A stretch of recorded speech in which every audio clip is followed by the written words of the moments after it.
thank Mike for the invitation to come and speak to you. I have been sort of interested tangentially in liquid crystals for a long time, and since some interactions with Mike 12 or 13 years ago in Bristol. But my main area of interest is looking at the topology in light fields. And it turns out that there are quite a few analogies between the sorts of structures that we look at in the structure of light, the topology in the structure of light, and things that we see in the topology of the structure of liquid crystals. And I want to sort of draw some of those connections today, themed around these two ideas of disclinations and biaxiality, which I assume that most people here have some familiarity with in the liquid crystal community. I hope that what I say is understandable. I've tried to judge what I think a typical liquid crystal audience member might know or not know about light. I've also chosen quite a wide range of topics that I will discuss superficially with the hope that there'll be something in my survey that will interest you, although I won't go into a great deal about any of the topics in great detail. So to start with, one interest in light is often to do with polarization, which was a very hot topic just about 200 years ago. And so polarize is a term that was invented by Malus. You might remember Malus's law, and you rotate polarizers in freshman experimental physics class. Well, this is from the Oxford English Dictionary. I hope everybody knows what polarization means, but I'm interested here in the etymology where the word comes from. So Malus coined the term polarize in Nouveau Bulletin de Science in March 1811. But then there's this quotation from a comment that was made about his paper in June of the same year. So in giving to the sides of a light ray, so the idea of the light rays going this way and we're looking at the sides, that's how they thought of polarization. The name of poles, Malus calls the modification which imparts to light properties relative to the poles polarization.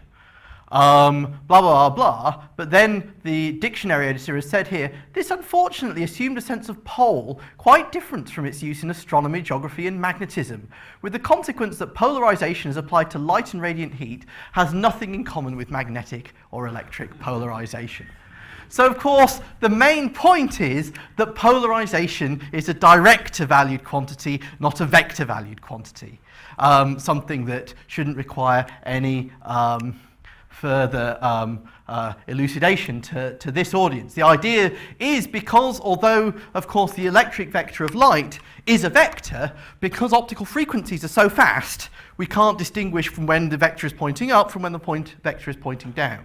And so normally we think of polarization as a director. And of course, if I had a piece of polarizer, unfortunately I didn't bring any with me today, you can't tell any difference if you turn the polarizer by 180 degrees. And I said it was a hot topic in the early 1800s, and one of the things people started doing when they started thinking about polarization was looking for polarization everywhere. And you read papers from the period, there are people looking at all sorts of different studies of turning polarizers, and David Brewster, who's very famous for discovering Brewster's angle, had a large survey of looking at the polarization properties of different sorts of paper. But one of the things that people were interested in, so Arago, Babinet, and Brewster are the key names, is actually looking at the polarization pattern in skylight.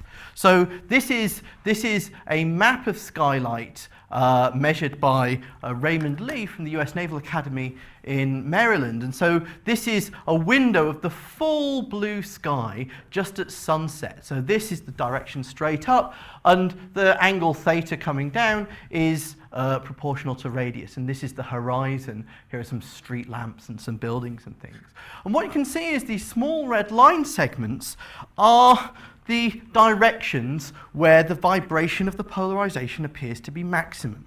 So you can imagine each one of these pixels taking a little polarizer in that direction in the sky and rotating it and stopping it when the intensity transmitted appears to be maximum, associating with that some sort of local order. And you can see that this is the pneumatic type order associated with this sunset sky. Particularly of interest are these 2 points here, where you can see, well, I don't even need to say what you see. We'll be talking a lot about that. This idea that these are places where actually it's completely unpolarized. You turn the polarizer around, there's no change, but nearby all of the different angles occur, and they occur as the polarization rotates around by 180 degrees. So what I'm going to talk about, I'll start by talking about polarization and polarization defects in optical fields.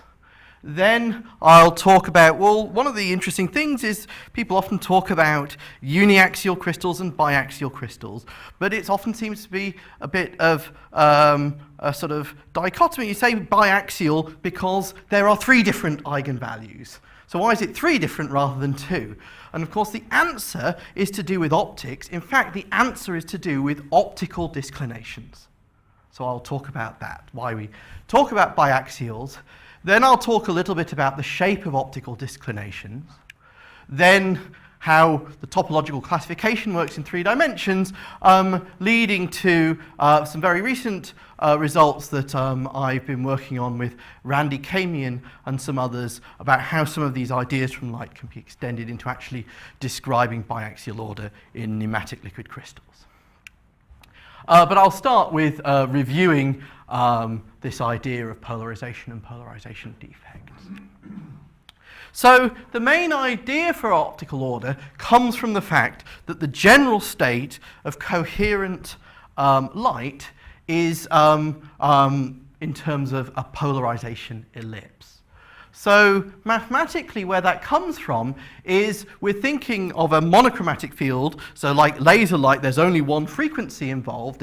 I've got a fixed omega in the light, and I can represent the state at each point of the field by a complex vector E, which I write in terms of real and imaginary parts P plus IQ. Now, of course, the real field isn't complex, it's a real vector, but what I really have is I've got something that's dependent on time. I take the real part of this complex vector times my time variation e to the minus omega t. And as usual in optics and electrical engineering, it's easier to work with complex quantities that we can do complex arithmetic rather than doing all of this trig with keeping the time dependence in explicitly. At the end, when we want to compare with experiments, we multiply by e to the minus I omega t and take the real part. So what happens when we take this complex vector is that actually this E field, as time varies, sweeps out P cos omega t plus Q sine omega t. So if this is P and this is Q, as time varies, this actually sweeps out an ellipse, the polarization ellipse. And of course, the main thing with this ellipse is that it's got this long axis, which is described in 2 dimensions with an axis angle that I will call theta.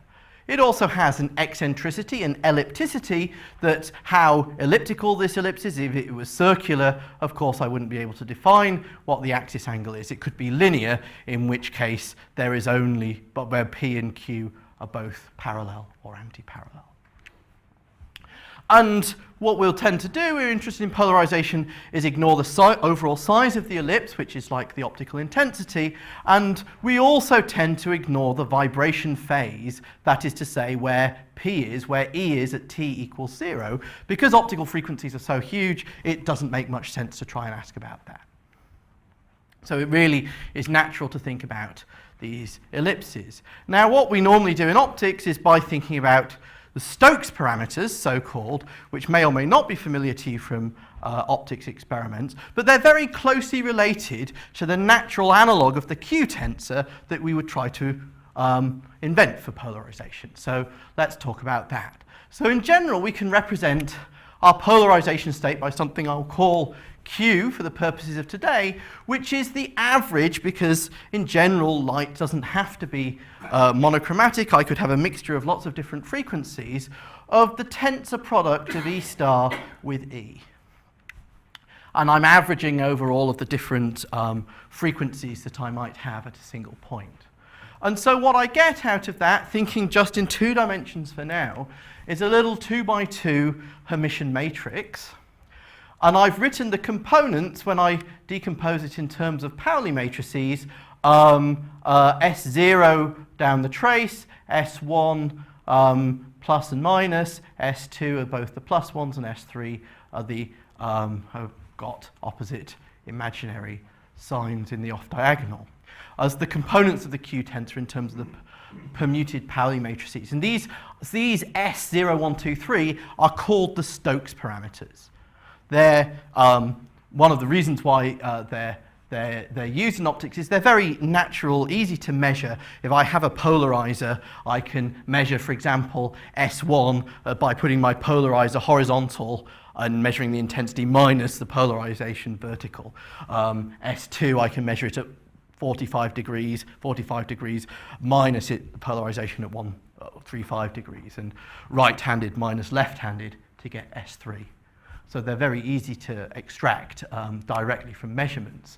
So S0 is the overall intensity. The trace, I said we're not interested in that really. And S3 is the thing you probably wouldn't be used to in liquid crystals. It's complex or imaginary, and it's the overall handedness, because of course my ellipse is either going to be the light's either going to be going round in a anti-clockwise or a clockwise sense. But what I'm interested in mainly is these other two, S1 and S2, and it's most natural to combine S1 and S2 as this complex scalar sigma. And in a way, sigma could be called a sort of nematic complex scalar order parameter. So if this is the complex sigma plane, if S1 is positive and S2 is 0, I said the polarization is horizontal. I can represent that by, say, light blue. If S1 is negative and S2 is 0, the polarization is vertical. If S2 is positive, S1 is 0, it's at 45 degrees and 135 degrees, just as you might expect. And of course, within this sigma plane, I would say at the center, sigma is 0, so S1 and S2 I don't have an overall direction. For example, S1 and S2 are both 0, it could be circularly polarized. So I could fill in what would the order parameter look like in just the sigma plane. And of course, that would give me this angle of polarization, this axis, half of the angle, because I'm rotating around by half the amount I've gone around in sigma's place, and I get this half defect. Very naturally, just out of mapping out the director lines of sigma.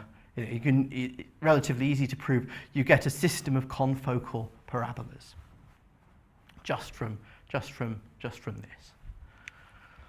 And the modulus of sigma is the degree of the ellipticity or the degree of polarization. I'm going to be a little bit vague. If I could be talking about a mixture of linear polarizations, such as what comes in from the sky, that's because I've got a mixture of things. I'm not necessarily interested in whether it's right-handed polarized or left-handed polarized, and my light might have no polarization just because I've got a mixture of lots of linear polarizations. Or I could be talking about coherent polarization, in which case it would have to be circular if I don't have a director at the center. And so that's a major example. General fields of elliptic polarization. I could have light that gets scattered through some sort of material, perhaps a liquid crystal of some other sort of complicated material, and then it propagates, and I'm assuming that most of the light's in a beam, it's propagating, so the polarization is perpendicular to the propagation direction. Propagation direction is coming out of the screen, so I have at each point a state of elliptic polarization. So I've got a monochromatic E field that's varying with position in 2 dimensions. And in all of this, I've got the white and the grey, and this is the white light is it's rotating around in a right-handed sense, the grey it's rotating around in a left-handed sense, and separating those regions are these sorts of domain walls where the polarization is linear. And that's where S3 is 0. I have an equal weighting of right-handed and left-handed. But also in here, I've got a whole network of points, isolated points of circular polarization.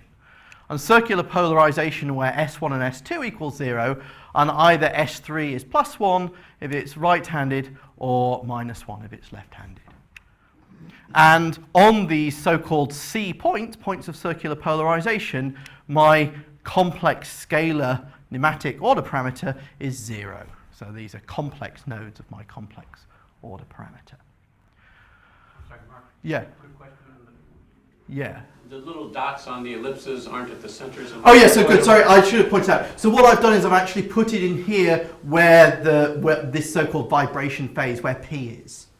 So you can see that P, so an instantaneous, if I was able to measure an instantaneous slice of this field, it would be pointing in the direction of the dot from the center of each ellipse. So you can see that's a continuous field as well, but what the ellipses are doing are rather different from what the dots are doing. That was the point there. Thanks. So looking in more detail at the C points, and I've now put the axes into these ellipses, we can see that actually here coming out of this green line, the axes are oriented in a radial line from this circular point, and as I go around in a positive sense, you can see that the axes rotate about 180 degrees in the same direction. Here there are these 3 radial lines coming out, and the axes rotate in -180 degrees. And so these are complex zeros, this is sigma quantity. They can be right or left-handed, circularly polarized. The nematic order doesn't pick up this handedness. And there are places where this ellipse orientation theta, the argument of sigma is not defined because sigma is at 0. And in general, if I have a complex 0 just expanding like the origin of the complex plane, the argument rotates through a full 2 pi, so theta rotates through by pi, and that's why we have this usual sort of disclination like 180 degree structure. So the index of these things is plus or minus 1/2 in general. These are generally anisotropic. The change of the angle is generally anisotropic as I move round, and I'll talk about that quite a bit later on. The key parameter that I'll be talking about then is this particular quantity that picks up how sigma is changing as I move round this sigma equals 0 point. Sigma is not the only way of picking up these things as a complex 0. I can also take the dot product of the complex vector E with itself. That gives me this complex combination that, written in terms of circular components, this is ER conjugate EL, this is ER times EL, right and left-handed circular components. And so this is obviously going to be 0 if at a node of the right or left-handed component, that is to say it's circularly polarized. What's the meaning of this anisotropy? I'll come to that a little bit later on, if you don't mind. Yeah. It's a vector, isn't it? This is actually this is a 2-dimensional cross product, so it's a scalar. Yes, but we'll talk about it later. Yeah. Okay, but of course this idea of having singularities of director fields is actually quite a common phenomenon, not just unique to liquid crystals, although that's one of the most famous places that patterns like this occur. They also occur in this polarization of the skylight, as I showed. So in general, if you look in the direction of the sun, both below and above, this tends to be about 15 degrees in our latitude. About the sun, or the point in the sky opposite the sun, are these pair of disclination defects that you can pick up with a polarizer just looking in the sky. Also, if I have a surface, the pattern of curvatures on the surface, so these are the principal curvatures. If I look at around every point, every line segment, I have a radius of curvature. The maximum and minimum radii of curvature are called the principal curvatures, and this sets up this orientational order on the surface, and these places where the curvature is locally spherical, there's no maximum or minimum curvature, are called umbilic points. And again, these have this half index nature. And there are also singularities in growth patterns. This is an experimental measurement of the visual cortex of a cat, and in the cat there are these nerves that actually have so in the cat's visual field, a little patch of the visual field will be a little patch of this, and of course if the cat is going to see vertical, the nerves in that patch that the sort of coloured dark blue here will fire. If it sees horizontal, the nerves coloured horizontal will fire. And of course, in order to catch all different orientational possibilities at all parts of the visual field, you need to be able to pick up as many orientations as possible everywhere. And so certainly in most mammal brains, these sorts of disclination-like patterns occur in the visual cortex. That's quite standard. And also, of course, in fingerprints, where here we have a +½ defect, and here, which is down your finger and towards the thumb, is a -½ defect. So these things are quite common all over the place. Showing up whenever we have something that's naturally described by a director rather than a vector. So now on to talking a bit about optic axes and how they're related to both singularities and biaxiality. So hopefully I can skip through what I have called here textbook electromagnetism, and I'm talking about patterns like this that occur on this famous textbook by Born and Wolf. So I'm going to just quickly go over the idea of light propagation in linear dielectric material. It's anisotropic, it's crystalline, but what I'll assume for simplicity is it's homogeneous. So the material does not, the orientational order in the material does not change with position. So it's a uniform crystal rather than being some sort of liquid crystal where this order is varying. And the key idea in this subject is to relate the electric field vector E with the so-called displacement field D, which represents in a way the field inside the crystal, including the electrons that are bound inside the molecules making up the crystal are doing. And with this assumption that this relationship is linear means that the D and E are related by the so-called dielectric tensor. It's the relative tensor, and it's the linear electric response, which is different in different directions. And from my assumptions here, I've got a real symmetric invertible matrix. And so, of course, what would I get if I had a uniform crystal? I'd get birefringence. Looking through the crystal, I'd get these two images. And if I look at that through cross-polarizers of a biaxial crystal, I see these two axes, these brushes, and then this pattern, and of course this is something like this as well. And of course if I had an inhomogeneous crystal, I'd have far more complicated structure. This is not what I'm talking about, but of course we see in the Schlieren texture this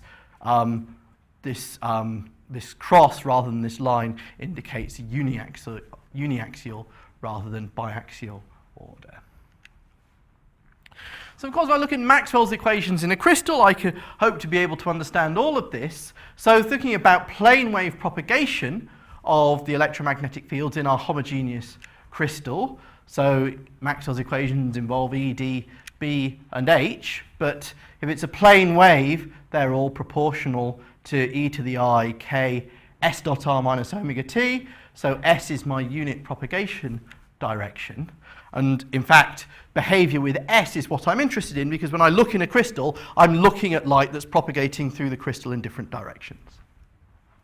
So with this assumption that it's a plane wave, it's in Maxwell's equations, I can replace all gradients with IKS, because this R is the only spatial variation, and all the time derivatives I can replace by minus I omega, because this is the only time variation. So it means Maxwell's equations take on a rather simpler form. And you can see that because it's the divergence of D that vanishes, the reason we tend to be interested in D is that D is perpendicular to the propagation direction S. It's not E. inside a crystal. So E is perpendicular to the direction of the energy flow, but in a crystal the energy flow is not the same as the propagation direction in the crystal. So now using these equations and choosing D to work with, D is related to H, and well, I haven't said it, but I'm assuming that it's a non-magnetic crystal, so H is proportional to B, so I can rewrite D is related to E, but then E is related back to D by this relative dielectric tensor. And so for my plane wave, which has, I'm raised a constant polarization vector times this plane wave variation, what Maxwell's equations imply is that D equals some linear operator acting on D. That is to say, the thing that Maxwell's equations give me, it gives me for any plane wave a set of eigenpolarizations for this linear problem. And the eigenvalues are related to this quantity, which is the refractive index. So I have a direction-dependent refractive index, and the operator in question is related to minus S cross something, and S cross something is the projection in the plane perpendicular to the direction, my viewing direction. So what this does is it shows that we can find a plane wave solution of Maxwell's equations in the crystal if we can solve this matrix eigenequation, where I'm projectioning into plane perpendicular to the viewing direction of the inverse relative dielectric tensor. And the eigenvalues are n squared, and the eigenvectors are the polarizations I get. And so, in a way, what this thing is, it's what I call the looking operator. Because, of course, I can have a three-dimensional object, but whenever you look at a three-dimensional object, you don't see something three-dimensional. In your visual field, you have a two-dimensional image. And what do you see? You see the projection into the plane perpendicular to your viewing direction. And as you change your viewing direction, the object changes its shape. And what are we viewing? We're viewing a symmetric positive definite matrix, which is known as the Fresnel ellipsoid. And so this epsilon r is represented by an ellipsoid in space attached to the crystal. And when we look at it in different directions, it's like looking at the ellipsoid in different directions. And whenever we look at an ellipsoid, what we see is that boundary looks like an ellipse. And the two polarizations are the axes of that ellipse. So now we can understand the polarization properties of homogeneous crystals purely by looking at how the projected axes of the ellipse vary as I change the viewing direction of an ellipsoid. And the optic axes are the directions where that transverse looking operator is degenerate. That is to say, the ellipsoid becomes a circle, and I can't uniquely define what the axes are. So now I can see that uniaxial crystals, the ellipsoid of revolution, it's an ellipsoid of revolution with one optic axis. And if I look down the axis of rotation, it's obviously circular, uniaxial. And biaxial, I have two optic axes. And in fact, in general, the ellipsoid matrix can always be written as this symmetric combination of U and V, outer product, plus some amount of diagonal stuff. So I don't know how well known this is, but this is originally a construction due to Maxwell that any biaxial matrix M can be written as some alpha U tensor V plus V tensor U plus some beta times the identity. And so when we say something is biaxial, what's biaxial is that there exists this U and V. And for this particular ellipsoid, hopefully you can see it, the axes are these ones. They're pointing in the plane defined by the eigenvectors, the largest and smallest eigenvalues. And if I look down one of these axes, indeed, the ellipsoid looks circular. But the eigenpolarizations are a little bit complicated. So uniaxial, now if I look down the optic axis, I can't define what the eigenpolarizations are. Slight perturbation around it, I get radial and azimuthal lines. And so when we look at these polarizations through cross-polarizers, obviously these cross-polarizers here are vertical and horizontal. I'm going to cut out whenever these crosses, these green and purple crosses, are vertical and horizontal, which is up, down, left and right, which is why we get this characteristic cross. But if it's biaxial, it turns out again, what I actually get, and I invite you to make your own ellipsoid and have a look at it, is this pair of opposite set of concentric or confocal parabolas again. And you can see now where the cross is, when I have a vertical and horizontal cross, is only up, down, no left, right, because this is a half index or half rather than index plus 1. And indeed, there's only these two lines in the up, down direction rather than left, right. So why we call something is biaxial is actually because the optical properties are because I have two axes that look like index half disclinations. Now, I mentioned this polarization pattern in the sky before, and it turns out there's a very similar argument that relates it. So what's happened in the polarization in the sky is I'm looking at multiple scattering now, rather than looking at light propagating through an inhomogeneous material. Light's coming to a point and is scattering in all directions. And it turns out my polarization Q tensor that I talked about before now becomes a 3x3 matrix rather than a 2x2 matrix, because I've got vectors in all directions. But still, when I'm looking, I'm effectively looking at light that's scattered from that Q tensor. I'm effectively looking at it in the plane where I'm projecting the ellipsoid associated with that polarization Q tensor in the plane perpendicular to my looking direction. That's a way of thinking about multiple scattering.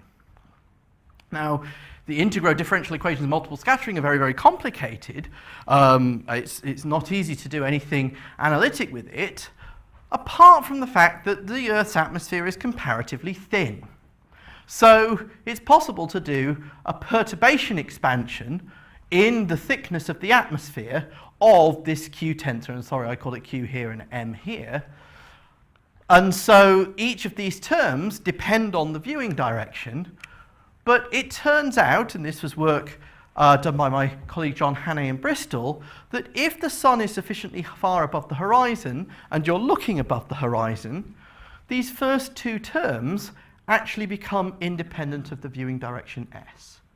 That is to say, above the horizon, the net Q tensor of polarization is roughly the same at every single point, because roughly you can imagine every point in the sky is equivalent. So we're looking at a Q tensor in the same Q tensor, translated, we're looking at it from lots of different directions. And again, we're sampling all the different directions we could be looking at an ellipsoid, and again, we're going to get the same sort of Fresnel ellipsoid construction, which explains why we should see the sorts of biaxial pattern that we see in the polarization pattern in the sky. So here is a comparison of that model that's computed from where these defects are. These are the blue curves compared with the observations, the red lines, and here is the difference between those curves and the lines in degrees at each point. So you can see it's not a brilliant approximation, but it's pretty good given that it was a very simple explanation. Excuse me. Yeah. The scattered light is, of course, proportional to the frequency to the fourth by Rayleigh. Is the polarization dependent on frequency? Right, so that's a good question. So actually what we did here was we filtered only one frequency out. So you could do this at each frequency, and it turns out there's a slightly different pattern for each frequency, yes. But that's an important point that, yeah, this multiple scattering is slightly different for different frequencies. And so it's, as I say, it's a pretty good model, and it shows that actually that this idea of biaxiality is all around us all of the time. It's not only in crystals, and it comes just from these geometric ideas. And in fact, some of this story was anticipated by David Brewster himself, who in 1863 said, "It is not one of the least wonders of terrestrial physics that the blue atmosphere which overhangs us exhibits in the light which it polarizes phenomena somewhat analogous to those of crystals with two axes of double refraction." And I think the secret is thinking about biaxiality in this geometric way. So on to the next topic, which is the shape of optical disclinations and how they are different from the disclinations that we might be more familiar with when looking at liquid crystals. So, so in liquid crystals, of course, the director field usually adopts a configuration which minimizes elastic energy. Whereas in optics, we don't have a free energy functional. What we're thinking of instead is we've got some initial sort of light beam and it's going through some medium and scattering around a bit and then coming out. And what we're measuring is the light that comes out. It's mainly linear superposition without any inherent energy. And it just, I have to look at solve the rather complicated but linear problem. And that's what gives me a pattern like this that I actually made by a simulation of just adding together a bunch of waves with random polarizations, random directions, and random phases.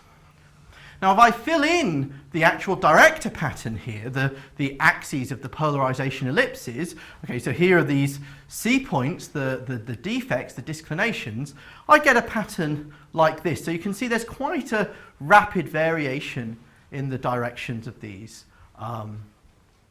directors, and here again you can see that the plus half and minus half signatures quite obviously. Now the defects here, of course, these are just isolated points of circular polarization. They don't have any special energy. They have a topological significance to the director pattern, but they don't have any energetic significance. So that's a difference between this system and the elastic systems the one looks at in condensed matter. So let's just think about the liquid crystal disclinations in 2 dimensions, and sticking with 2 dimensions, there's not any twist. The free energy can be written as this sum of contributions from splay and bend of the usual pneumatic director n. And if we assume a single disclination at the origin, the 2D energy minimization depends only on the director angle theta as a function of my azimuth phi around the origin. And so this reduces down to this functional, which depends only on the elastic anisotropy, the relative cost of bend K11 to splay, sorry, K33 to K11. And, well, when this epsilon is 0, which was the case originally studied by Frank in his seminal paper, so the energy costs are equal, this term vanishes, and so the free energy just is related to the rate of change of theta with respect to phi, so it's clearly going to be minimized when theta is a linear function of phi, and we've of course got the boundary condition that theta has to go round a half integer number of times. So S is plus half, I have this nested parabolas, and S is minus half, again this characteristic threefold structure. The more general problem was solved by Jalashinsky in 1970.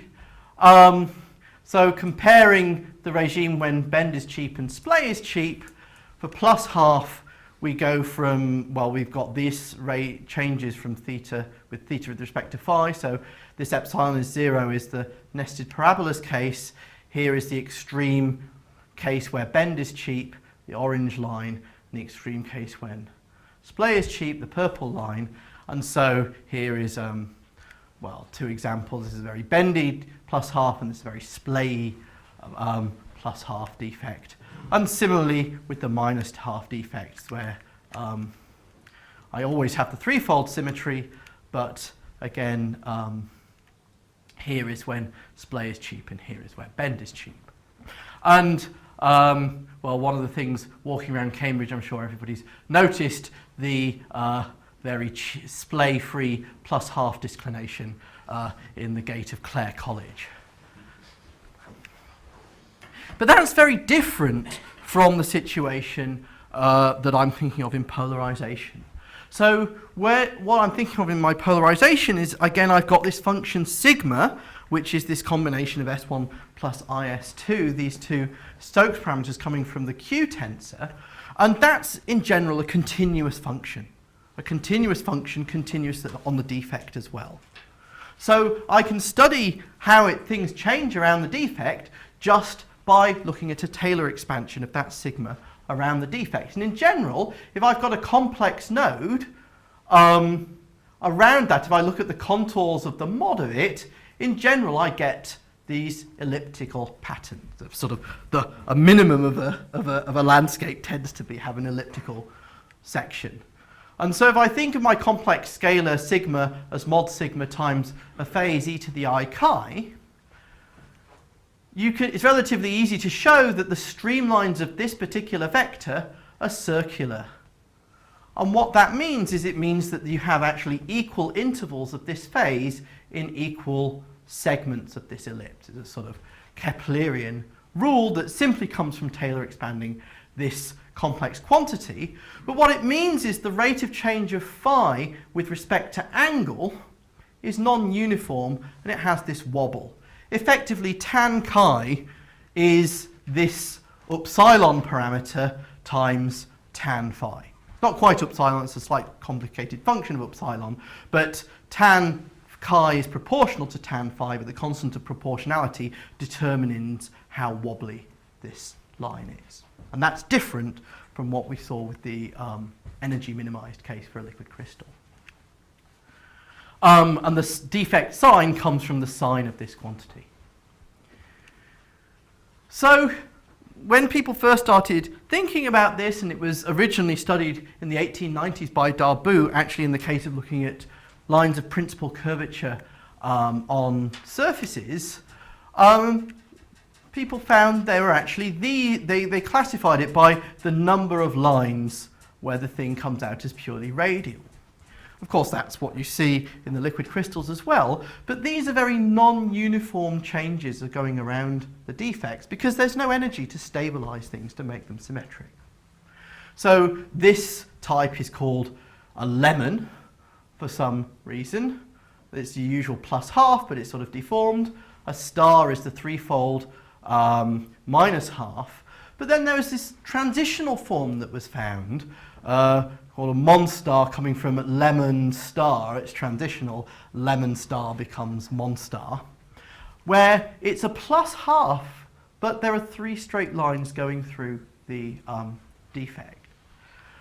And one of the questions that my colleagues Michael Berry and John Hannay, when they found this, asked Charles Frank in Bristol in the 70s was, would you ever see something like that in a liquid crystal? And Frank's answer was no, because the energy would go haywire, but it's actually because this relies on there being some anisotropy, and liquid crystals always need this sort of, have the symmetry coming from the free energy that actually makes them isotropic from the point of view of my upsilon parameter.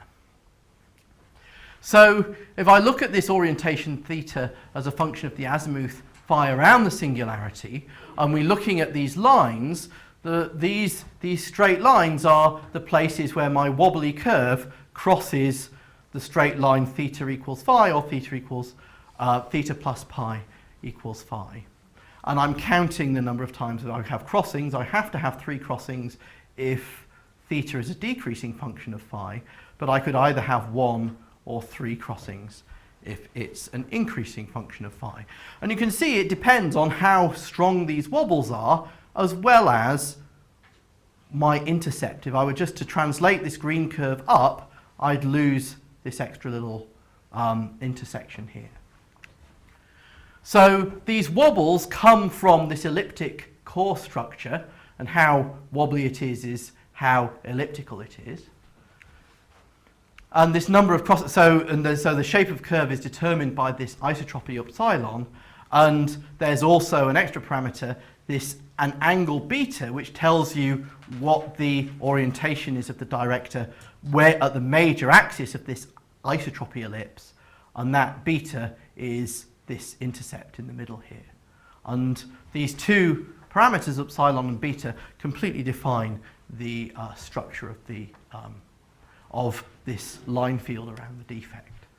So it turns out in epsilon beta space, this is how the three types fall. So the stars, the minus halves, are all when epsilon is negative. This is from -1 to 0 to +1.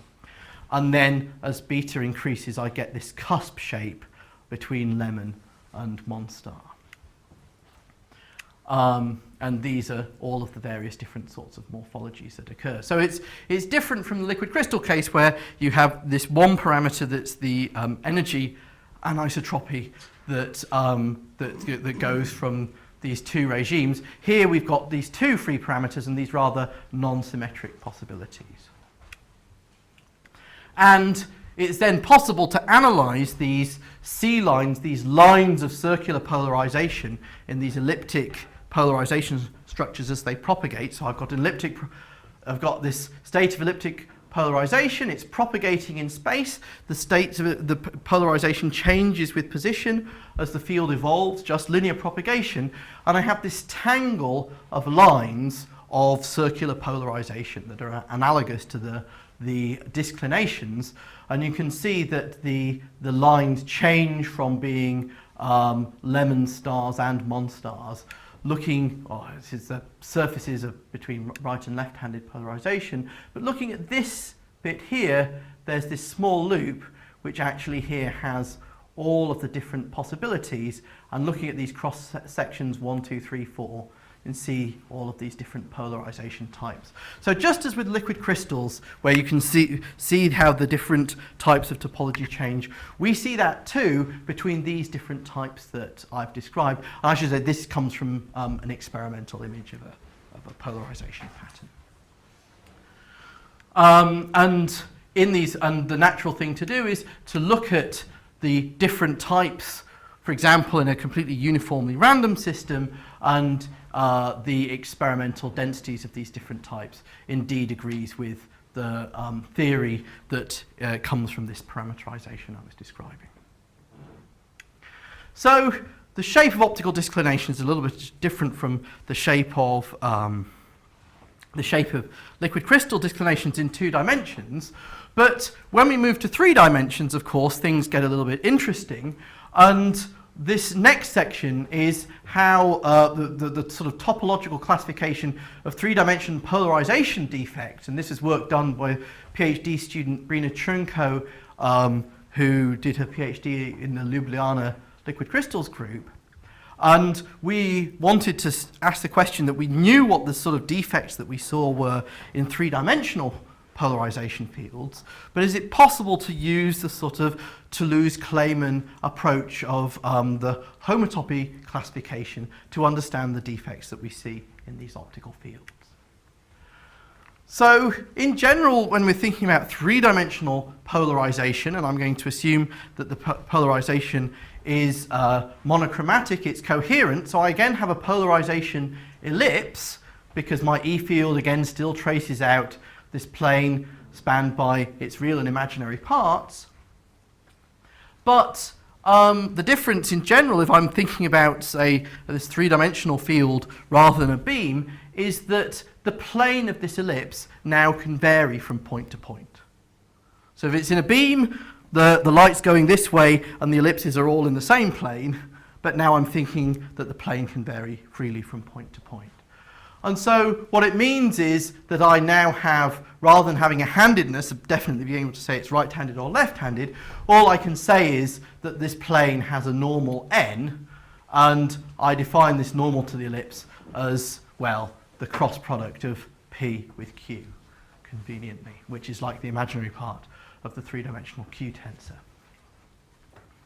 And so now as I vary point to point, not only does the eccentricity and the orientation of the ellipse vary in its plane, but the actual plane of the ellipse varies from point to point as well. And the defects that I have in this case, well, again, I have lines of circular polarization, and on these lines of circular polarization, again, I have this half-index defect that I can again pick up as nodes of a complex scalar that I showed before is when E dot E equals 0. I don't have my S1 and S2 anymore because my Q tensor is three-dimensional, but I can still use this complex scalar definition to pick up where these zeros are, which is again places where the polarization ellipses are circular. But now, rather than having surfaces in 2 dimensions separating regions of right-handed and left-handed, I don't have a unique definition for right-handed and left-handed polarized ellipses if the plane of the ellipse can vary. And instead I have defect lines, so-called L lines of linear polarization. And on these lines, this direction n isn't defined, and so I have a little vector field 0. Here I've drawn it as a source coming out from this L line. So it's a singularity in the direction of n, the ellipse normals, and rather than being surfaces, these are actually lines in space. They're lines effectively with an index 1, where the index is in this ellipse normal vector, rather than the C line index half, which is, as usual, the singularity of the ellipse axis. So the question that I asked Brina was, are these defects anything like the defects that one would expect to see in a biaxially ordered liquid crystal? Because one sees similar sorts of things there, certainly. So if one looks at biaxial order in 3 dimensions, so of course if one has a 3D nematic, one can have the usual index half defects, but now there are complicated phenomena such as escape into the 3rd dimension, and one has to be a little bit careful. I'm not going to talk about that in detail. If one looks at biaxials, and so this is supposed to be a sort of biaxial lozenge, that they have a pi rotational symmetry about 3 Cartesian axes. And so one expects 3 different index half defects, effectively a pi rotation about each one of these 3 axes being topologically different. And in fact, this celebrated topological classification of biaxial defects via their non-abelian homotopy group, so there is, if one thinks of the dihedral group for biaxial symmetry in the 3-dimensional orientational order SO3, but lifting it to the larger SU2 covering space, and the lift of D2 becomes the quaternions, plus or minus 1, plus or minus I, plus minus j, and plus minus k, and the different defect types are labelled by the conjugacy classes of this group. So the conjugacy classes are plus 1, plus minus I, plus minus j, and plus minus k. The minus 1 gives you these index 1 defects. So these are all different ways of having an index 1 in all of these 3 axes, but all of them are topologically equivalent.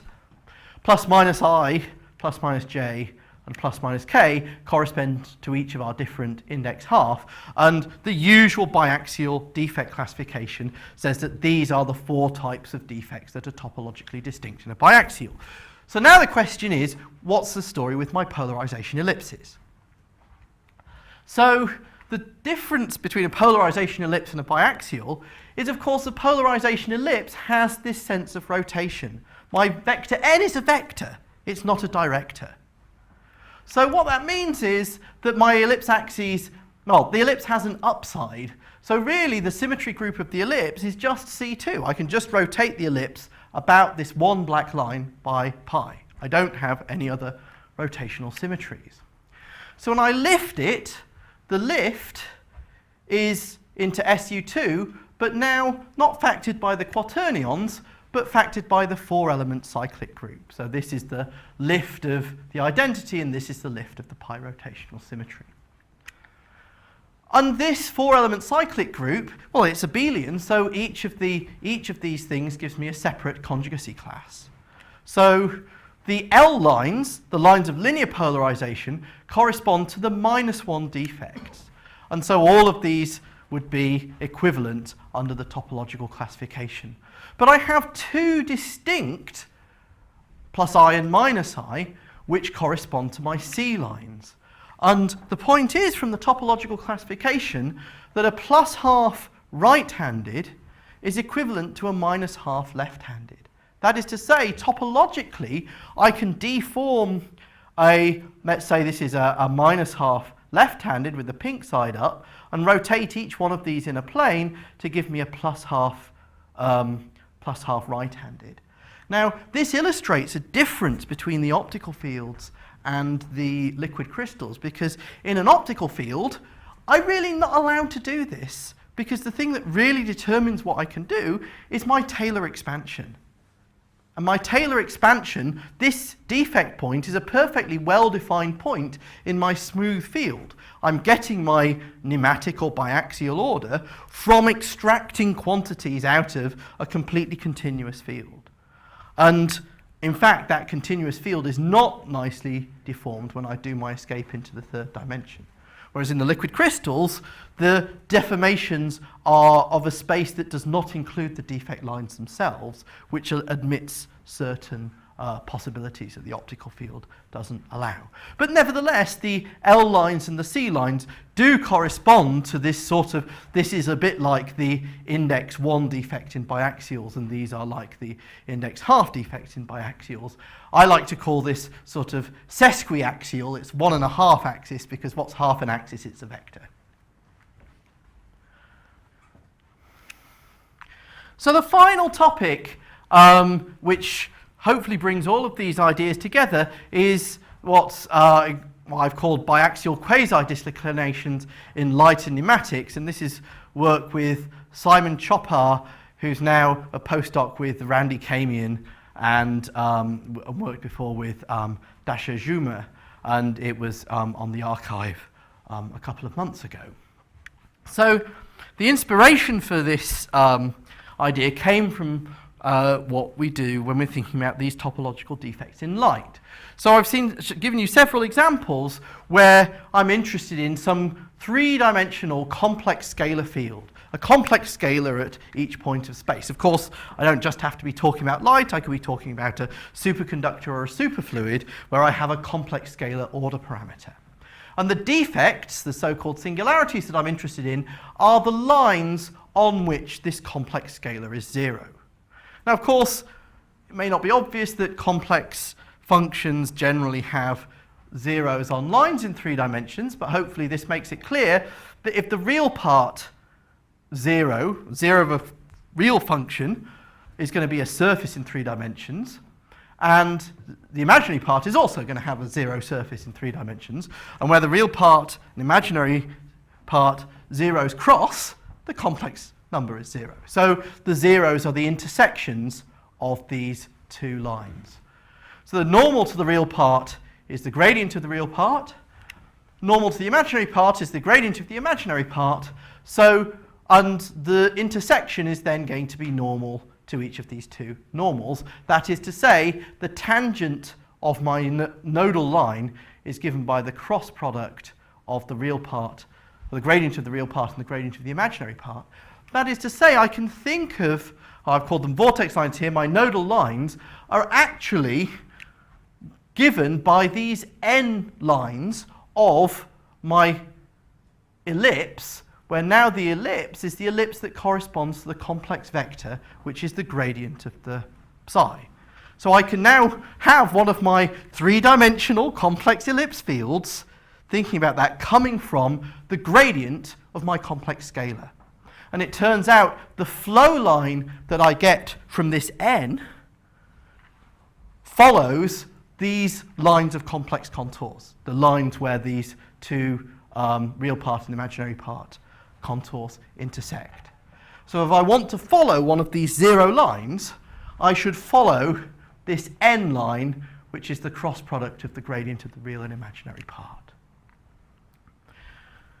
And I could say that this is an ellipse field everywhere in space, that the flow lines of n aren't only the complex contours where psi is 0, but every complex number, 1 plus I minus pi plus IE, and so on, will follow lines that are generated by this n, which comes from this gradient of the complex scalar.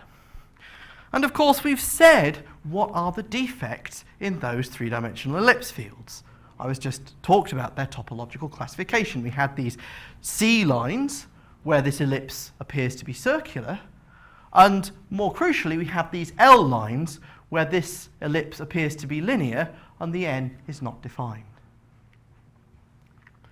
And so we call these quasi-defects because they're sort of defects that come up in the gradient field. I wasn't necessarily thinking about the gradient field when I started. I was interested in the defects of psi itself, not the gradient of psi.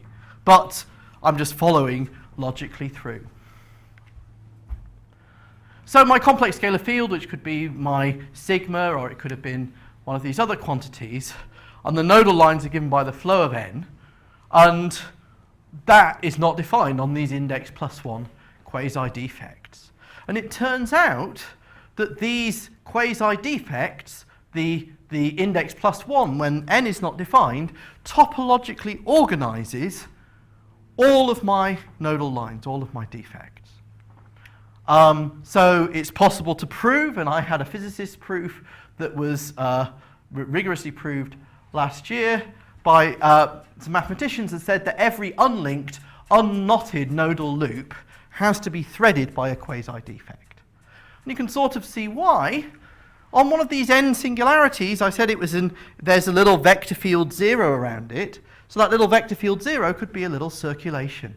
And on a little circulation around one of these n singularities, if the 0 line has to follow that n direction, a little circulation is going to give me a little loop. So here's a 0 loop being threaded by one of these index +1 quasi-defects.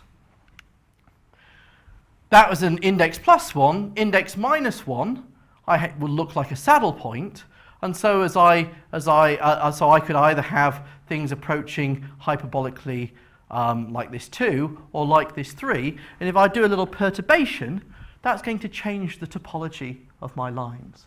So the way that the topology is joined up, the way that I could make knots and so forth in my field, is actually determined by the interaction between these lines of the zeros of psi and these quasi-defects. So they're actually quite important if one's looking just at how these structures organize topology, because we don't have any energy to work with. So the question that I asked Simon and Randy was, do quasi-defects occur in other systems such as liquid crystals? And we had a think about it last summer, and then Simon went off and thought a little bit more, and we've now got this preprint where he's saying, well, now let's just think of a nematic in 3 dimensions. So it's specified by this director plus or minus n at each point. And we're interested then, if we were thinking about how the gradient works, is we're looking at the outer derivative grad, so di nj, effectively, plus minus, of course. And so this is a matrix. It's a 3 by 3 matrix, but it's not a symmetric matrix in general. So the natural decomposition of a non-symmetric matrix is not an eigendecomposition, it's a so-called singular value decomposition. So dinj in general has a decomposition that looks like this. So k goes from 1 to 3, and I've got these singular values sigma k ordered by they're all non-negative. And then I have a pair of orthonormal bases, W1, W2, and W3, and what I called N1, N2, and N3. So effectively, what we're saying is the W's are the left eigenvectors of this matrix, and the N's are the right eigenvectors of this matrix, but obviously left and right eigenvectors aren't the same if I don't have a Hermitian matrix. But in this case, of course, the director is normalized. So it means that n itself is a right eigenvector of this matrix, because n does not change in the n direction. It's not allowed to because n is normalized. So my third singular value has to be 0, and n3 is n. So that's the idea, that if I have these left and right eigenvectors, one of these right eigenvectors has to be the director itself. And because these are orthonormal bases, my n1 and n2 then give me a pair of axes that are orthogonal to my, my original director n. So this enables us to use the gradient structure in the nematic field to endow our regular nematic with some sort of biaxial order coming from the gradient. So here's another way of thinking about it geometrically, that if I have n, I can do a Taylor expansion of n around a point 0. So I have the director n, and then I have the first order change, which is... Are you using the eigenframe as your basis? Is that what your outer derivative is? Well, I don't have to specify any frame yet. Hopefully we'll be clear of what I'm going to come on to. So I could use any frame here to start off with. So I've just got, this is the first order variation, and r is on the left because the left is where the derivative is, di nj. So the singular valued decomposition of this object here can be written like this, with my singular values sigma k, and I've only got sigma 1 and sigma 2 because sigma 3 is 0, and I've got my w12 and n12. So now I've actually drawn it in my eigenframe of the w's. So what I've done is each of these colours represents one of these w axes, and the w axes are the directions where r is changing maximally. So if I want to look at the maximal change of the director with direction, maximal or minimal, I should look along one of these three directions, w1, w2, and w3. But then the ends are the directions in which the director is changing as I move along these eigendirections. So as I start here and I move along this direction, the director here is rotating from this sort of direction to this sort of direction, and that's given by moving along this red axis here. This is n1, and as I move along this axis here, this rotates to here by changing from actually this n2 in this direction here. So the biaxial order is not sort of the eigenframe in which the nematic is changing. It's the eigenframe in which the actual nematic director is rotating as I'm moving in one of those eigendirections. There's two possibilities. There's these two sets of frames two frames that come out, and the one that's sort of biaxial, the one that's orthogonal to the nematic itself, is these ends, not the w's. And obviously as I move along the w3 axis, that's the axis in which sigma 3 was 0, and then that nematic is the same as I follow that one direction there. So that's a visualization of the biaxially derivative order around a nematic, and it gives us the biaxial order.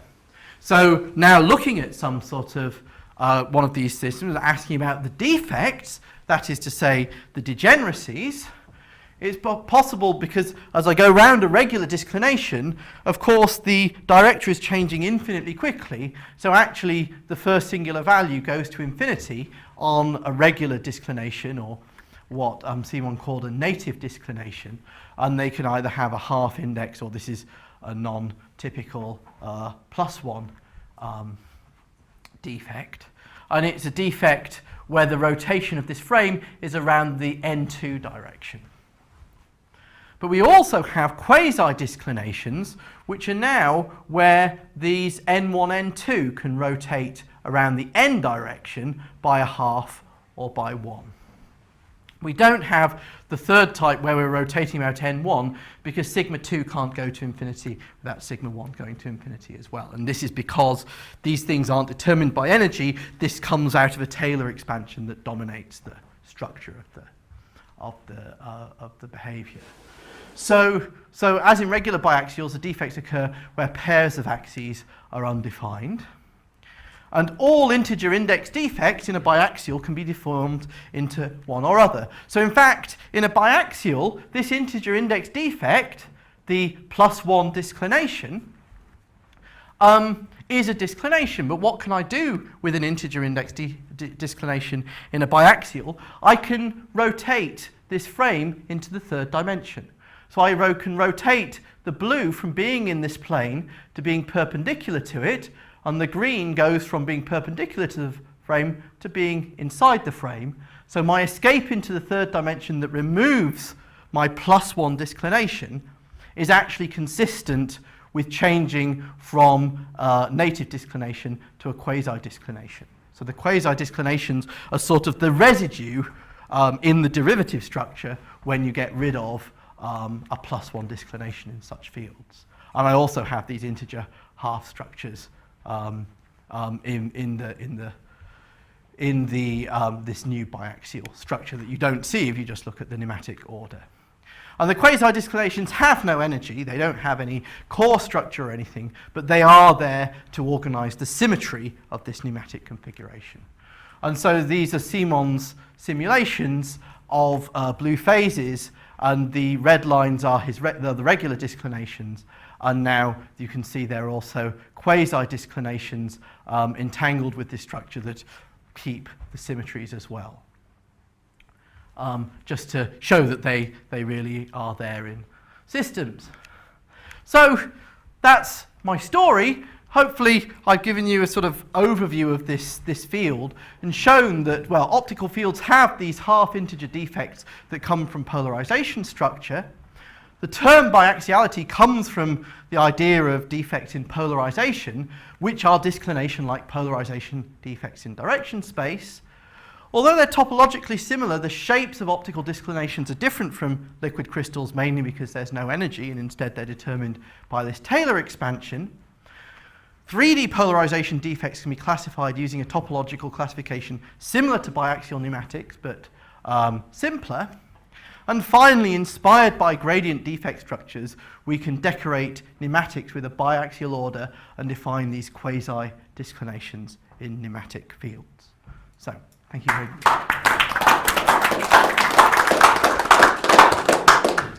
Thank you very much. I think we've got time for one or two questions. Did you say that core size no meaning here? Right. It's just mathematical singularity. Right. It just comes from the fact that you can't define the axes of the derivative of the pneumatic on these lines. But that still has topological information. Yeah.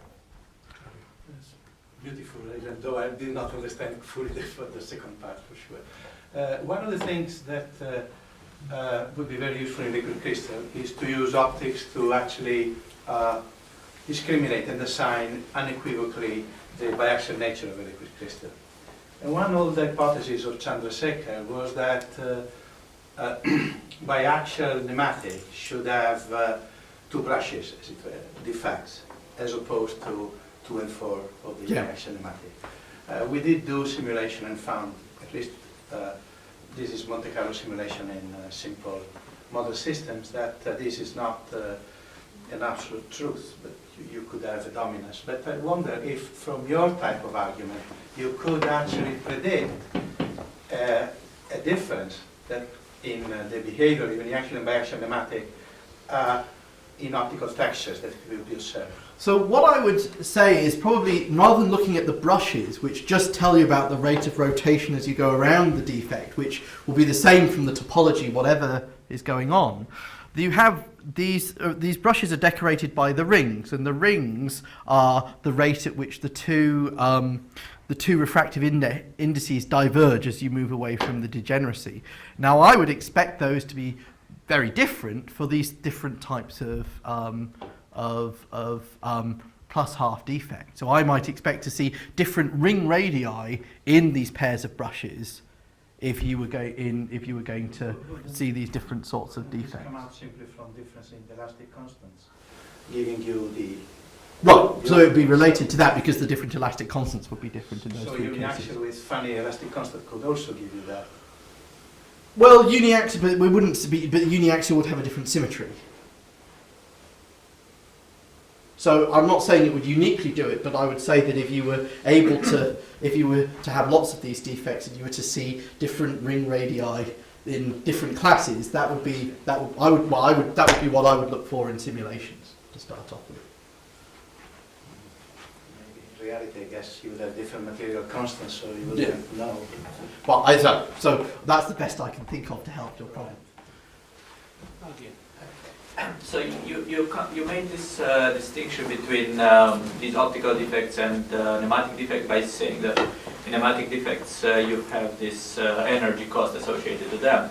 And that's something that I don't really understand, and sometimes this is a more general question, because it seems to me that all the pneumatic defects should only be light defects, because what you see is actually what light does when you pass it through a pneumatic sample, right? So it is assumed somehow that these should have an energetic signature.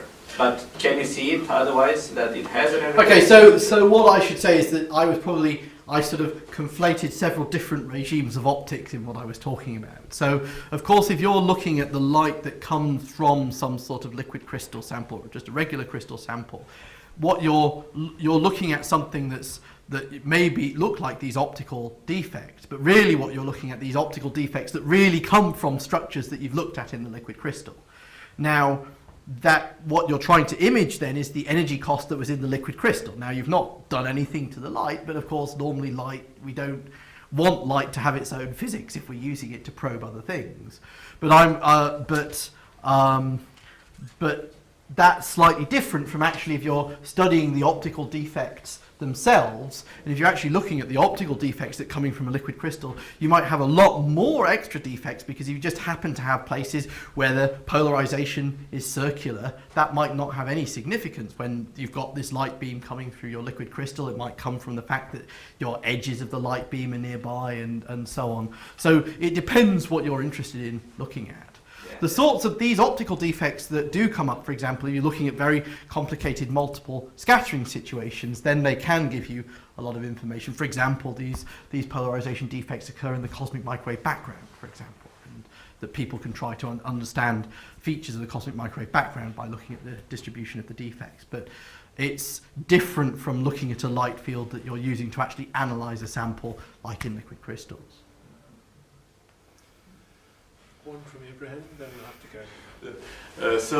It's very similar to Claudia's and Arguer's question, but I still do not understand what exactly are we looking at. So when we look at the optical picture, so suppose I give you a very simple liquid crystalline structure, field of Q tensor, which is say hedgehog or something, and then I tell you, okay, you shine light at this structure at this angle, what's the picture you're going to see? Is there an answer to this kind of question? Because, I mean, I understand that there is this defect here, there is an analogy between these defects and those defects, and they're equivalent or not. But if there is a given immortal field configuration, and you're shining light with a given far field there, what's going to be far field there? Well, then you certainly can answer that question. You can't necessarily answer it analytically, of course, because everything's rather complicated, but you can certainly do it by numerical modelling. What I'm sort of thinking of with these other more complicated is you've got some very, very complicated texture that then has allowed the light to fully propagate afterwards. We're not necessarily interested in what the structure was underlying that gave me that pattern, but simply pointing out that that pattern of polarizations is somewhat similar to liquid crystals themselves. Yeah, to understand how exactly it's similar and what exactly the liquid crystal is. I think Claudia had something to say. I was trying to turn the thing around. You mentioned, I have no problem with this, because we do simulation, we model with Jones, so that is not. But what intrigued me was the fact of the energy cost of the effect. So true that in fluid pneumatic we are a minimization of the free energy, but we could have, for example, cooling down of a polymer where you cool the thing into a glass. Should you expect them to see lemons or monsters? So then I would expect, yeah, there could well be these. And to my knowledge, they have not been observed. For example, in polymer, well, Mark, you probably know more, but in polymer people have also a window, for example, here, have looked at defects and used them to assign elastic constant. And the type of defect were kind of the normal pneumatic free energy minimization ones. It would be interesting to find some. Do you expect, have you ever seen? Or? this asymmetric. So one place, so I've never done it, but I've thought of looking at it, is actually looking at these sorts of structures. So it's closest to the one in the fingerprints, actually. If you're looking at a stress tensor, so if you have some sort of fluid droplet or something, and if you actually look at the stress tensor on the surface of that, that will have these axes, and there I think you get with depending upon having asymmetric stresses and shears and so on, you can get these slightly more complicated defects that you wouldn't see. Now I don't know how that's related to any orientational order in molecules, but certainly sort of looking at the director field of stress tensor should certainly, in sufficiently complicated situations, should give you the sorts of things that I was talking about. I think we're not going to get away. Just Stay aggressive. no, just a curiosity. That when you talk about these defects that are associated with the gradients rather than the field themselves, they seem to be more similar, perhaps, to or say a possible analogy would be with vortices in fluids and vortex line and vortex structures. Have you thought in these lines? Well, I mean, vortex lines. I know it's quite clear why. I mean, you can look at vortices in fluids in a very similar way, and I think that normally the analysis that I do is normally very mathematical and sort of not really thinking at all about what the underlying what physical structure is, and is purely based on the mathematics of vector calculus and those sorts of things. And it's relatively easy to say what the difference, see from looking at that sort of analysis, what sort of topology should come out. So it's not, I don't think that there are direct analogies with vortex lines in fluids, but there are numerous analogies that can be made. In fact, I removed some slides to actually show how one can classify the singularities in vector fields in a very similar way to some of this classification of the half integer defects. In fact, quarter integer defects that show up in certain sorts of systems as well can also sort of admit these sorts of classifications. So it can all be done. I can tell you about it in more detail afterwards if you'd like, because there's a lot more to say. Yes. How are you getting your hands on these, your mathematical hands on these defects, to do Taylor expansions, etc.? Are you looking at a typical situation, smooth situation that will tell you what's going on? Are you looking at the equilibrium points for the Frank energy, or so we don't. So okay. So well, in this final situation, I think that we were looking at. So you're normally just doing a Taylor expansion of the actual configuration of the field, whatever it is. So you take your field and do the Taylor expansion, just like I. But what field? Well, where are you getting there? Oh, you have to do it around every point, and then look to find where those points happen to be degenerate. So, but is your field a solution to a PDE? Right. So in general, so it then would depend. So for example, I showed you these things that come from the blue phases, and they come from Simon's simulations of the blue phases. So he's got a separate simulation of the blue phase, and it gives him the director at every point, and then from there he can figure out where, from doing a calculation point by point, calculation about where these particular tensor quantities are degenerate. So biaxial decoration. yeah, biaxial decoration. Yeah. So you have to go where. So you get your system by whatever means. So I showed you some optical experiments. We got that from actually doing a measurement, and then perhaps doing some interpolation to smooth over, where some of it comes from some simulations that come from where in our optical field, just from sort of linear propagation or going through some scattering, and we've got our computer model, and when we've got that, we can then analyze that point by point. Sometimes you have to, it depends what the system is, but you have to have some sort of mathematical model that you can actually construct either analytically or by interpolation to do these expansions. I see. So a combination of experiment and simulations you construct. Yeah, so you have to, but then it's a problem. You have to have enough sampling, and you have to make sure that things aren't numerical artifacts and so on. Yeah. Epiphania will just beat you to it, Peter. Since we're on a roll, we'll make room for you as well. So.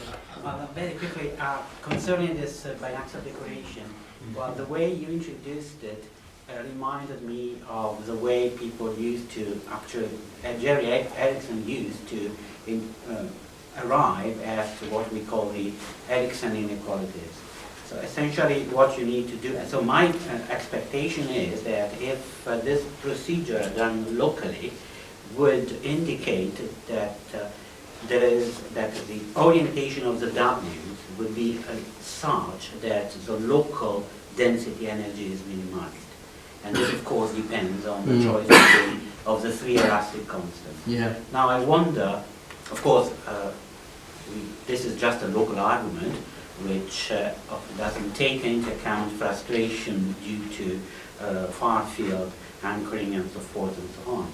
I think it would be interesting to see in special cases what would be the difference in orientation between the W's that are produced by the specimen and the W that would be imposed by minimizing the local form of the density energy. No, we've not looked at that, but well, I haven't, but I would certainly, just at the beginning of trying to see what this sort of thing would be, so I'll have a look at that.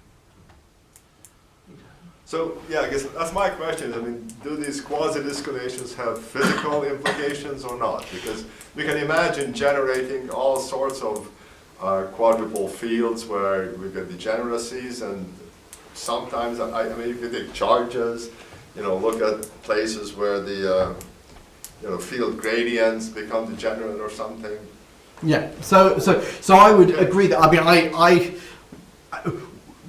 these quasi-disclinations are the sorts of analogues to the optical defects in the sort of liquid crystals. So I say that in one of the criticism that people have about the optical defects is they're not necessarily physical in the sense that they're not concentrations of energy or so on. But they are these structures that do organize the topology. So for example, the sort of thing that you might be, where a lot of the interest came from in understanding these optical quasi-defects came from our concerns when we were looking at random optical fields, and we were wondering whether there was a sort of near continuum in our sort of minima of very, very small zero loops. So there may just be this sort of near continuum of zero loops in these sorts of optical speckle fields. But then when we started trying to plot these N lines, these quasi-defects, we found that there weren't as many of those lines as we thought, and because every small loop has to be threaded by one of these guys, we were able to support our hypothesis that probably there weren't actually as many of these small loops as we were afraid that there might be.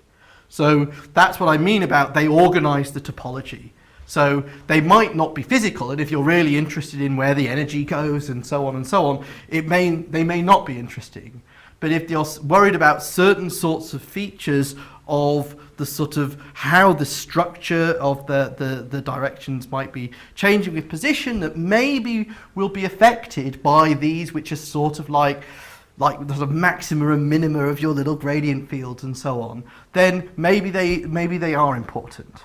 And I'm not able to say definitely they found their killer app yet, but they're definitely there. And maybe as people get interested in more sophisticated forms of understanding the sort of topological structure of these fields, maybe they're there. One thing I show you is that they're at least there when we talk about the, when you look at escape into the third dimension, the biaxial order keeps them as a different sort of defect. Is it possible to construct a propagation equation for the defects? I mean, it should be there. What, in optics or in... Yeah, so that's one of the things that we do. So it didn't work. So one of the things that I have done in light is actually working out how to propagate an optical field. So we have one of these zero lines that's actually tied in a knot, and I can give you knots to order. And I originally started that by exactly doing this. So it turns out there are better ways of doing it than actually coming up with propagation equations for these, but you certainly can do it that way. Good. Well, we had a really good long discussion, which I think is a good thing. When we've wrapped up here, I'll bring Mark along to the mezzanine floor near the coffee machine, and if anybody else would like to ask him a few questions or continue.